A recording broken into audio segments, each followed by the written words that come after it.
From dark blue to light blue, they were the only colourful uniforms from the war's beginning to the war's end. This was the French uniform of World War I. Now, the French had always had a uniform modelled after the First and Second Republics, the iconic dark blue tunic and the red trousers or pants, which was, in the first few months of the war, led to the French being mowed down by machine guns and rifle fire because of their brightly coloured uniforms and, of course, en masse charges, which would prove to be a disaster. In all irony and respects, they were ready for war, but not modern war. Their uniforms were rooted in the Franco-Prussian War as well, with the dark blue and the red trousers.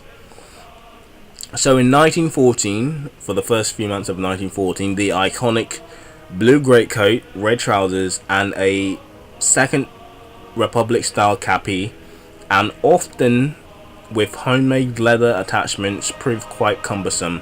The NCOs and field officers had a cappy. The NCOs and field officers also had cappies, but they were a stiffened visor and had 3 golden rings around the cappy to show rank, but this was reserved mostly for high-ranking generals like Pétain and Ferdinand Foch and stuff like that. From 1915 onwards, after the defeats and humiliating counterattacks and attacks in dark blue and bright red trousers meant the French army had to change.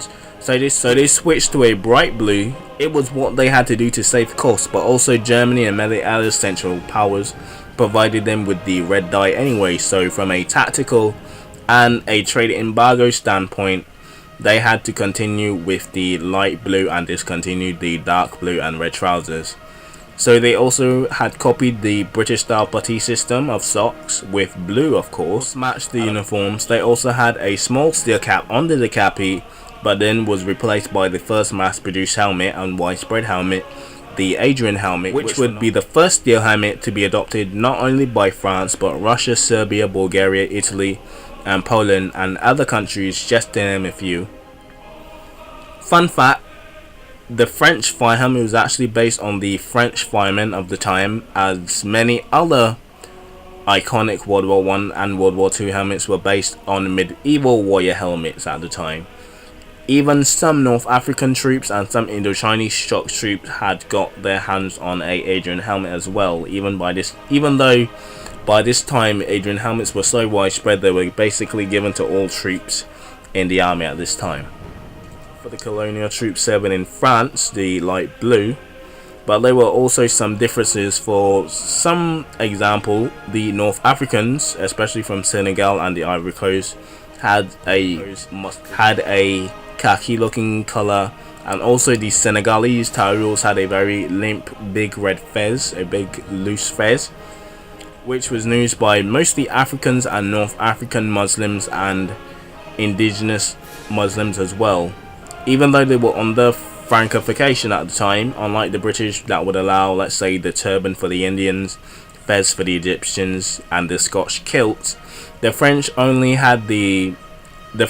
allowed traditional warrior headdress, such as the stereotypical farmer's cone helmet called the Concali hat, also known as the Nok Lo from Vietnam. They also gave the Senegalese their very loose fez and the Arabian fez to the Algerians and the Tunisians to show regional and ethnic traditional warrior wear on their heads. They also had some Chinese labor corps that would wear the compulsory Concalo hat. It's kind of debated whether or not they fought, but honestly, with men dying and to shore up the ranks, and even from a surprise counterattack, at some point they would have to pick up a rifle, even though they were not to, but sometimes in the face of danger you would have to.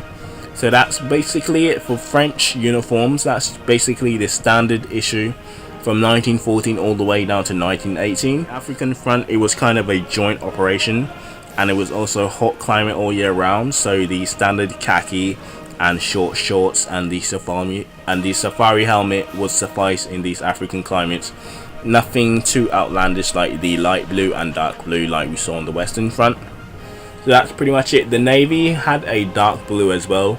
Basically most of French military was dark blue and red, which was the tricolor colors. So it was basically a dark blue bright red color scheme throughout the whole war for most of their other branches of service as well, even though their army played the most part.